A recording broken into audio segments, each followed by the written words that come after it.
नमस्कार, hornbill TV में आपका स्वागत है और मैं आपके साथ प्रिया बिस्ट। बुलेटिन की शुरुआत करते हैं। मुख्यमंत्री के दूरदर्शी नेतृत्व में उत्तराखंड में लागू किए गए देश के सबसे सख्त नकल विरोधी कानून पर आधारित शॉर्ट फिल्म आखिरी कोशिश का विमोचन किया गया। ये शॉर्ट फिल्म युवाओं के भविष्य को सुरक्षित करने वाले राज्य सरकार के ऐतिहासिक और साहसिक निर्णय को प्रभावशाली रूप से प्रस्तुत करती है। मुख्यमंत्री धामी के नेतृत्व में लागू इस कठोर कानून ने प्रदेश में सालों से सक्रिय नकल माफियाओं की कमर तोड़ दी। कानून के सख्त क्रियान्वयन का सीधा परिणाम ये रहा कि 28,000 से ज्यादा युवाओं को पूर्ण पारदर्शिता और निष्पक्षता के साथ सरकारी नौकरी में नियुक्ति प्राप्त हुई है। शॉर्ट फिल्म आखिरी कोशिश ईमानदारी, मेहनत और न्याय आधारित व्यवस्था का संदेश देती है और ये दर्शाती है कि कैसे नकल और भ्रष्टाचार मुक्त परीक्षा प्रणाली युवाओं के सपनों को साकार करने का मार्ग प्रशस्त करती है। मुख्यमंत्री ने कहा कि राज्य सरकार का संकल्प है कि युवाओं के भविष्य के साथ किसी भी प्रकार का न्याय ना हो सके। नकल विरोधी कानून उत्तराखंड में सुशासन, पारदर्शिता और योग्यता आधारित चयन प्रणाली की मजबूत नींव है। फिर वही खेल, फिर वही पैसे।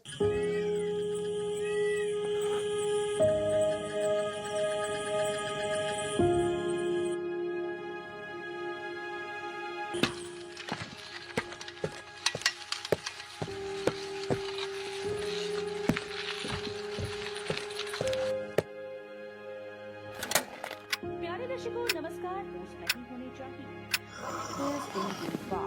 हिंदी तिथि माघ माह कृष्ण पक्ष षष्ठी। आइए नजर डालते हैं हमारे प्यारे राज्य उत्तराखंड की तमाम। अरे बेटा, आ गया तू। कैसा हुआ तेरा पेपर? इस बार तो सब ठीक रहा ना? हाँ माँ, इस बार तो भैया की नौकरी पक्की समझो, है ना भैया?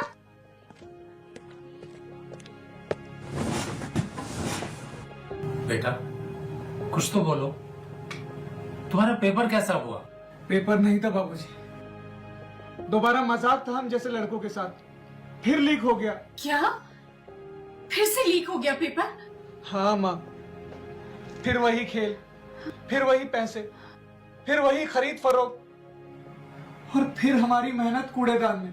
भैया सब सही होगा शायद। बस 4 साल हो गए, हर बार वही शायद, हर बार वही धोखा। बाबूजी अब नहीं हो पाएगा। कितनी बार भरोसा करूं सिस्टम पर, कितनी बार जुटाऊं हौसला। बेटा इतना परेशान मत हो। हिम्मत रख, थोड़ा इंतजार करना पड़ेगा। किस्मत पर भरोसा रख। माँ, यहाँ किस्मत नहीं चलती, यहाँ जुगाड़ चलता है। बस अब तय हुआ, मैं देहरादून छोड़कर चले जाऊंगा। वहां कोई प्राइवेट नौकरी कर लूंगा। कम से कम मेरी मेहनत का मजाक तो नहीं बनेगा ना।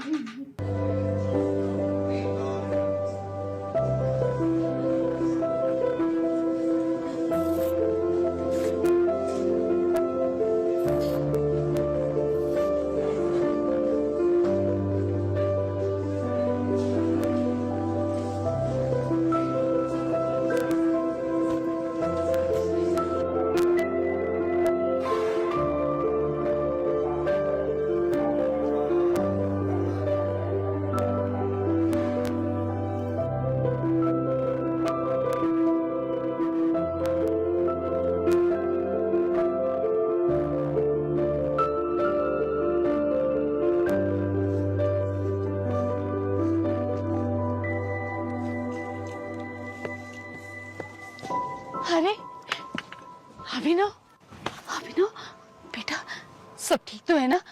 तू वापस आ गया? हाँ? क्या हुआ बेटा, तुम लौट आए? मैं वापस लड़ने आया हूँ बाबूजी, भागने नहीं। क्या हुआ भैया? मैं स्टेशन तक पहुंचा, सोचा सब खत्म हो गया, मेहनत, उम्मीद, सपने सब। तभी एक खबर आई। सीएम धामी बोले नकल माफियों के खैर नहीं, सख्त नकल विरोधी कानून आ गया है। अच्छा, जो युवाओं के भविष्य से खेलेगा उसे छोड़ा नहीं जाएगा। इसी के साथ खबरों में आगे बढ़ते हैं। कांग्रेस की ओर से की गई प्रेस कॉन्फ्रेंस पर बीजेपी ने तीखा हमला बोला है। बीजेपी प्रदेश प्रवक्ता कमलेश रमन ने कहा कि कांग्रेस को दूसरों पर सवाल उठाने से पहले खुद की चिंता करनी चाहिए। उन्होंने तंज कसते हुए कहा कि राहुल गांधी और खड़गे जी की ओर से एकता का जो संदेश दिया जा रहा है, उसके बाद प्रदेश में कांग्रेस के 5 बड़े नेता जरूर नजर आए, लेकिन ये एकता कितनी टिकाऊ है ये समय बताएगा। कमलेश रमन ने कहा कि कांग्रेस के अंदर अभी भी अंदरूनी कलह साफ दिखाई दे रही है और अगर पार्टी वास्तव में एकता की बात करती है तो सबसे पहले अपनी प्रदेश कार्यकारिणी का गठन करे। उन्होंने कहा कि कांग्रेस के सामने सबसे बड़ी चुनौती संगठन को एकजुट करना है और आगामी चुनाव को लेकर स्पष्ट दिशा तय करना है। नहीं, देखिए मुझे लगता है चिंता करने की आवश्यकता कांग्रेस को है। देर आए दुरुस्त आए, चलिए कोई बात नहीं। राहुल जी और खड़गे जी का जो चाबुक चला है, एकता का जो संदेश या जो ज्ञानवर्धन करके वह यहाँ पर पांचों नेता कांग्रेस के पहुंचे हैं, तो जाहिर सी बात है समय पर ही पता चलेगा कि विष पुरुष या उजियारू बल्द या फ्यूज कारतूस कितनी एकता रख पाते हैं, कितने जनहित की बात कर पाते हैं।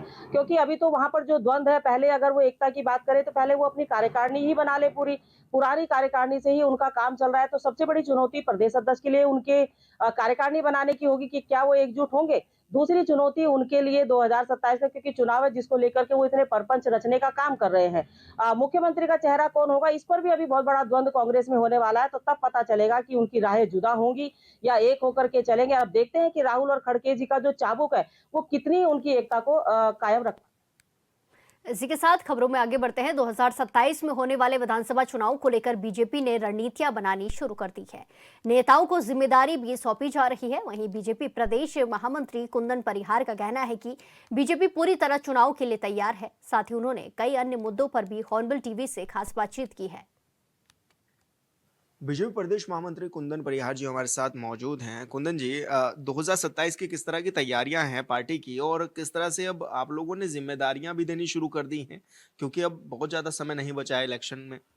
देखिए, हमारे बूथ स्तर से लेकर के हमारे मंडल, जनपद और प्रदेश का विस्तार हो चुका है और इसी क्रम में हम लोगों ने जो हमारी प्रदेश के मोर्चा के पदाधिकारी हैं उनका भी विस्तार कर दिया है। जिले के अध्यक्ष की घोषणा कर दी है। अब हमारे जो मंडलों के मोर्चों के अध्यक्ष है उनकी घोषणा होने भी प्रारंभ हो चुकी है और इसी के साथ साथ जो जिले के हमारे मोर्चे हैं उस मोर्चे के विस्तार की प्रक्रिया को भी हमने प्रारंभ कर दिया है। और एक प्रकार से अगर मैं कहें कि हमारा जो भारतीय जनता पार्टी का संगठन मेन बॉडी से लेकर के मोर्चे तक है, ये पूर्ण रूप से दुरुस्त हो चुका है और सभी कार्यकर्ताओं को हमने इसमें एक दिशा निर्देश भी दिए हैं कि किस किस रूप से उनकी भूमिका संगठन को सुदृढ़ करने के लिए आगामी चुनाव के लिए रहने वाली है। इसलिए हम सब लोग जब भी चुनाव हो तो उसके लिए एकदम दुरुस्त हैं, पूरी तैयारी हमारी।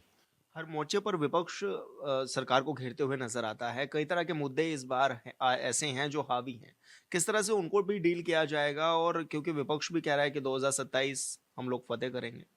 देखिए, इस उत्तराखंड में दुर्भाग्य कांग्रेस का ये है कि उनके पास अपने कोई मुद्दे नहीं है।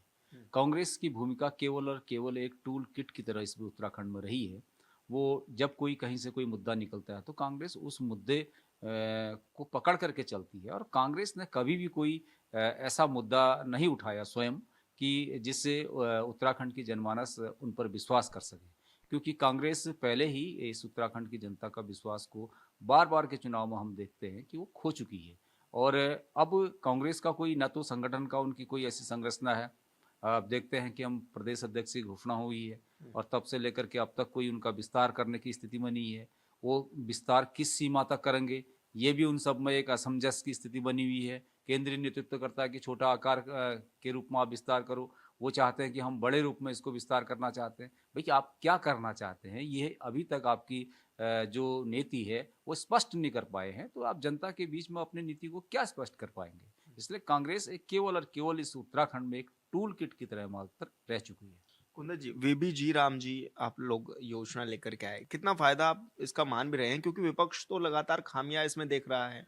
देखिए, जहाँ तक वीबी राम जी का विषय है, एक बहुत महत्वपूर्ण विधेयक माननीय प्रधानमंत्री जी के नेतृत्व में हमारे देश के सदन में आया है और उसको पास हुआ है। हम समझते हैं कि इसके माध्यम से न केवल हम अल्पकालीन रोजगार उनको दे पाएंगे, जहाँ पर 100 दिनों की व्यवस्था मनरेगा में थी वहाँ पर हमने 125 दिन की व्यवस्था उसमें की है। कृषि चक्रों के आधार पर इस जो हमारा विधेयक है इसमें प्रावधान किए गए हैं, यानी कि जो हमारा जो हमारी खेती बुआई से लेकर के कटाई तक जो उसमें 60 दिन का अंतर मतलब जो कार्यकाल रहता है उसका समय रहता है, तो उस समय में भी उनको मजदूर मिल सके, क्योंकि खेती किसानी में अगर जिस समय खेती किसानी होती है तो उसमें मजदूर नहीं प्राप्त होते हैं। तो इसमें जी राम जी में ऐसी व्यवस्था की है कि वो उस समय वो खेती किसानी का काम कर सकें, ताकि खेती किसानी में भी लागत कम आए और उनको आसानी से वहाँ पर मजदूर उपलब्ध हो पाए। और इसके अतिरिक्त इसमें जो प्रशासनिक व्यय है, पहले 6% मनरेगा में हुआ करता था, आज हमने उसको 9% कर दिया है। इसका कारण ये है कि जहाँ पर एक रोजगार सहायक के पास बहुत लंबा क्षेत्र होता था, वो वहाँ जा नहीं पहुँचता था, टेक्निकल स्टाफ उनका नहीं होता था, तो उन सब में प्रशासनिक व्यय बढ़ा करके ये प्रदर्शित किया है कि उसमें अधिक लोगों का जो स्टाफ हो उसमें बढ़ाया जा सके और वो ताकि उसकी ठीक से निगरानी करा सकें। हमने देखा कि मनरेगा में अनेक प्रकार के लगभग 290 करोड़ के उसमें भ्रष्टाचार हुए, और भ्रष्टाचार को टेक्नोलॉजी के माध्यम से समाप्त करने की व्यवस्था इस विधेयक में किया गया है। मैं समझता हूं कि जो ये विधेयक माननीय प्रधानमंत्री जी के नेतृत्व में आया है, ये इस देश में जो हमने 2047 में विकसित भारत का संकल्प लिया है, उस संकल्प को साकार करने में जी राम जी एक महत्वपूर्ण मील का पत्थर साबित होगा, ऐसा हमारा विश्वास है। कुंदन जी, जिस तरह से गैर हिंदू प्रवेश पर रोक लगाने की बात कही गई, पहले हरिद्वार में, फिर गंगोत्री यमुनोत्री में और अब केदारनाथ बद्रीनाथ में, ऐसे में विपक्ष कह रहा है कि ये पूरी तरह से बीजेपी का एजेंडा है, कि वो मुस्लिमों को नहीं चाहती कि वो भी समान चीज़ें करे या फिर गंगा में स्नान कर सके। देखिए, आपने देखा होगा कि हम इस मूल मंत्र के साथ चलते हैं कि सबका साथ, सबका विश्वास, सबका प्रयास, सबका विश्वास, और एक भारत श्रेष्ठ भारत की संकल्पना को लेकर के हम चलते हैं।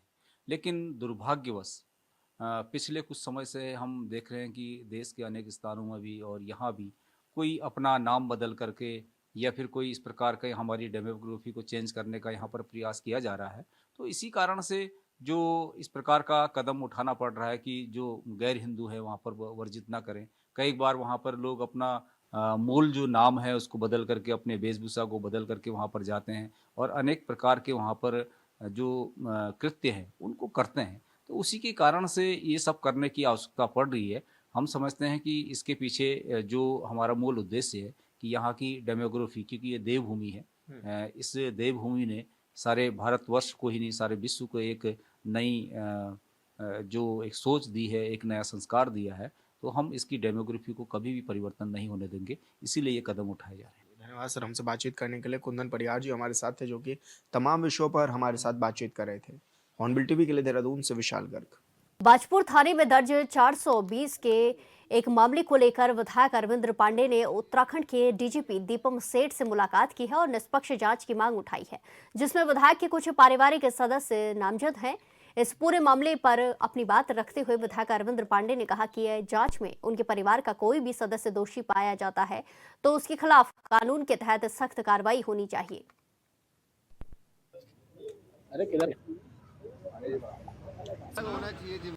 एक 420 का और कूट रचित प्रमाण पत्र बना के या कागज बना के किसी को जान से मारने की धमकी देने का ऐसा मुकदमा मेरे परिवार के लोगों पर लगाया गया है।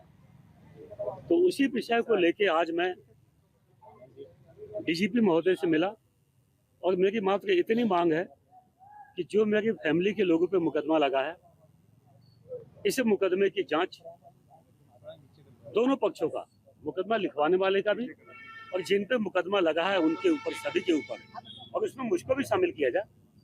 मेरी और मेरी फैमिली के लोगों की और मुकदमा लिखवाने वाले व्यक्ति की एक नार्कोटिक टेस्ट होना चाहिए, पॉलीग्राफ टेस्ट होना चाहिए और ये बहुत जल्दी होना चाहिए। अगर जो हम या मेरे फैमिली के लोग दोषी पाए जाते हैं तो जेल जाने चाहिए। और हो सकता है एक पेशेंट, मान लो ये सब षड्यंत्र हो, तो मेरे फैमिली के लोग इसको क्यों झेलें। इसीलिए नार्कोटिक टेस्ट की मैंने मांग की है। और आजकल सेंटर से ही व्यवस्था है कि नेताओं पे लगे हुए मुकदमों की जांच जल्दी जल्दी होनी चाहिए, कोर्ट में सुनवाई जल्दी होनी चाहिए। तो मैंने डीजीपी महोदय से ये मांग की है कि इस मुकदमे की जांच थोड़ी जल्दी। इसी के साथ खबरों में आगे बढ़ते हैं। लक्सर में वन विभाग की टीम ने क्षेत्र में अवैध कटान की सूचना पर छापेमारी करते हुए शीशम से लदी एक ट्रैक्टर ट्रॉली को पकड़ा है। वन क्षेत्र अधिकारी महेंद्र गिरी ने बताया कि उन्हें सूचना मिली थी कि कानपुर के शेरपुर बल्ला गांव के पास अवैध तरीके से पेड़ों का कटान किया जा रहा है, जिस पर कार्रवाई करते हुए वन विभाग की टीम ने एक शीशम के पेड़ से भरी ट्रैक्टर ट्रॉली को पकड़ा। उन्होंने बताया कि इस दौरान भनक लगते ही आरोपी ट्रैक्टर ट्रॉली को छोड़कर मौके से फरार हो गए। आरोपी ट्रैक्टर चालक की पहचान हो चुकी है, साथ ही अन्य लोगों की भी पहचान की जा रही है।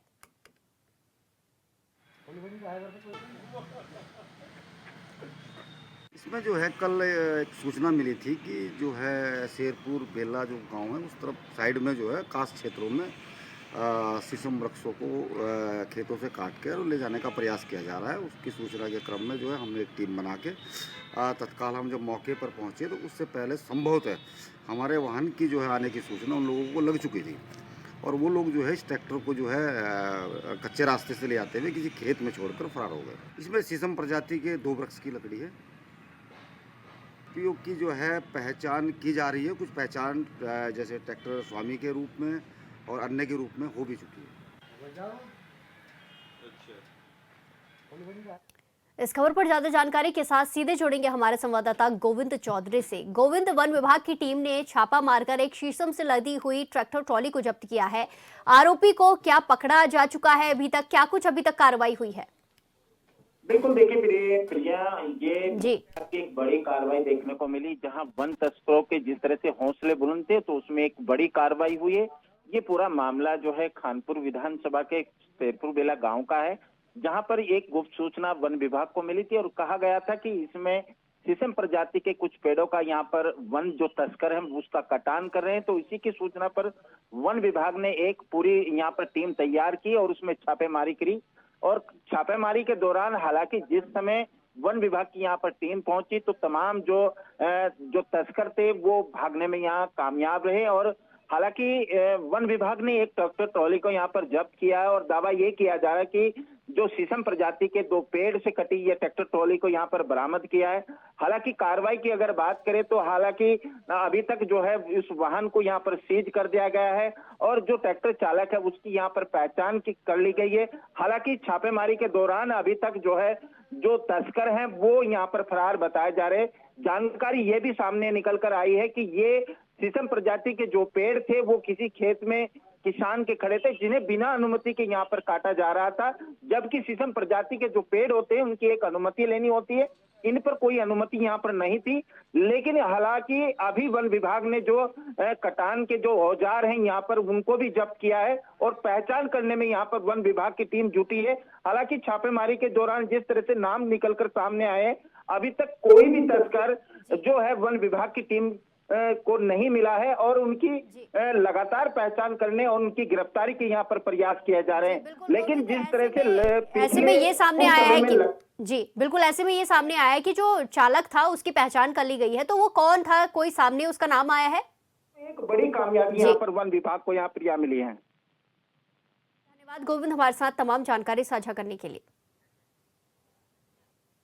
इसी के साथ खबरों में आगे बढ़ते हैं। लक्सर में सरकारी राशन व्यवस्था की गंभीर अनियमितताएं देखने को मिली है, जहां शिकायत मिलने पर खाद्य पूर्ति निरीक्षक बबीता लक्सर गांव स्थित राशन डीलर की दुकान पर निरीक्षण करने पहुंची। आरोप है कि इस दौरान अनियमितताएं पाए जाने पर जब अधिकारी ने दुकान पर ताला लगाने की कार्रवाई की तो राशन डीलर ने उनके साथ धक्का मुक्की और हाथापाई शुरू कर दी। खाद्य पूर्ति निरीक्षक बबीता का कहना है कि उन्हें शिकायत मिली थी कि राशन डीलर ग्रामीण से अंगूठा लगवाकर पर्चियां दे रही थी, लेकिन राशन का वितरण नहीं किया जा रहा था। उन्होंने बताया कि स्टॉक रजिस्टर भी राशन डीलर की ओर से नहीं दिखाया गया। फिलहाल दुकान को बंद कर दिया गया है। वहीं राशन डीलर सुषमा की ने आरोपों को निराधार बताते हुए कहा कि कोई शिकायत नहीं की गई थी। खाद्य पूर्ति निरीक्षक ने जानबूझकर हंगामा कराया और दुकान पर ताला लगा दिया।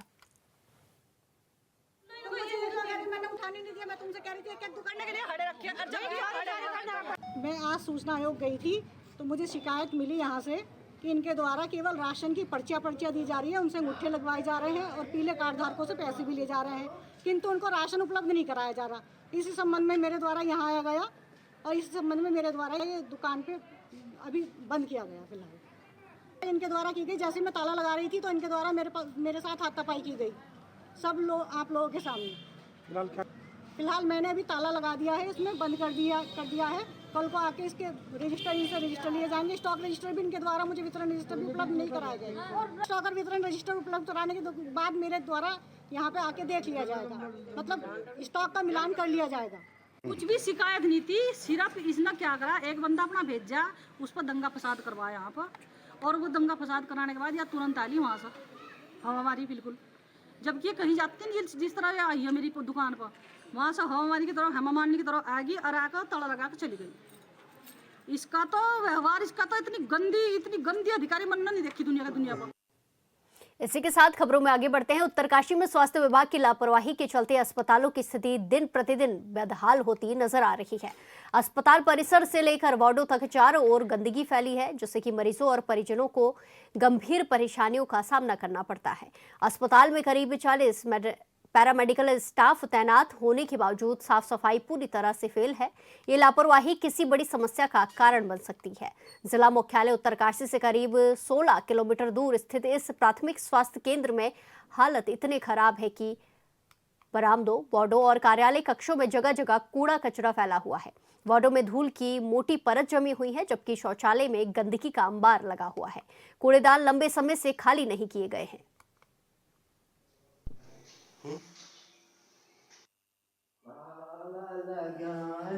देखिए, जैसे आपने देखा होगा डुंडा कस्बे में जो हाईवे पे लगा हुआ प्राथमिक स्वास्थ्य केंद्र डुंडा का है, वहाँ पे भी देखिए, वहाँ पे अगर कोई तीमारदार जा रहा है या मरीज बीमार व्यक्ति जा रहा है तो वहाँ पे बिल्कुल भी ना वहाँ मौके पे डॉक्टर है, ना कोई वहाँ पे स्टाफ है। सफाई के वहाँ पे बुरे हाल है। कोई वहाँ पे अल्ट्रासाउंड की फैसिलिटी नहीं है। अगर कोई गर्भवती महिला वहाँ पे जा रही है तो वहाँ पे कोई फैसिलिटी नहीं है, और पूरा वो एक किस्म से वो देखा जाए तो वो एक रेफर सेंटर है। तो हमारी यही मांग है इन सब में कि भाई यहाँ पे चिकित्सक होने चाहिए, यहाँ पे सारा स्टाफ होना चाहिए, मेडिकल स्टाफ होना चाहिए, साफ सफाई होनी चाहिए, और लोगों को अगल बगल के जो गांव हैं, कम से कम 200 गांव का वहाँ पे एक सेंटर है, तो उन लोगों को वहाँ पे फैसिलिटी मिलनी चाहिए। इस खबर पर ज्यादा जानकारी के साथ सीधे जुड़ेंगे हमारे संवाददाता दीपक नौटियाल से। दीपक, जिस तरीके से स्वास्थ्य केंद्र में गंदगी का अंबार लगा हुआ है, क्या कुछ यहाँ हो रहा है और क्यों ये सारी परेशानियां देखने को मिल रही हैं? हमारे संवाददाता से किसी वजह से संपर्क नहीं हो पा रहा है, तो ये खबरें आपको दिखाई जा रही हैं, ये तस्वीरें आपको दिखाई जा रही है जहां गंदगी का अंबार एक प्राथमिक स्वास्थ्य केंद्र में लगा हुआ है, जहां मरीजों और उनके परिजनों को समस्या का सामना करना पड़ता है। और इतनी ज्यादा गंदगी है कि कभी भी कोई बड़ा हादसा यहां हो सकता है, बीमारियां फैल सकती हैं। इसी के साथ आपको बता दें कि शौचालय में भी गंदगी का अंबार लगा है, और जो कूड़ेदान है उसमें से कूड़ा कई दिनों से नहीं हटाया गया है। आप तस्वीरों में खुद देख सकते हैं किस तरीके से गंदगी एक अस्पताल में फैली है, जहां पर रोजाना मरीज पहुंचते हैं, उनके परिजन पहुंचते हैं, लेकिन अस्पताल जो है वो दिन प्रतिदिन बदहाल स्थिति में देखने को मिल रहा है। अस्पताल परिसर से लेकर वार्डों तक चारों ओर गंदगी फैली है, जिससे मरीजों को और उनके परिजनों के लिए गंभीर परेशानी का एक कारण बनती है। अस्पताल में 40 पैरामेडिकल स्टाफ तैनात होने के बावजूद सफाई व्यवस्था पूरी तरीके से फेल नजर आ रही है। इस बुलेटिन में फिलहाल के लिए इतना ही। बाकी तमाम खबरों के लिए देखते रहिए हॉर्नबिल टीवी। नमस्कार।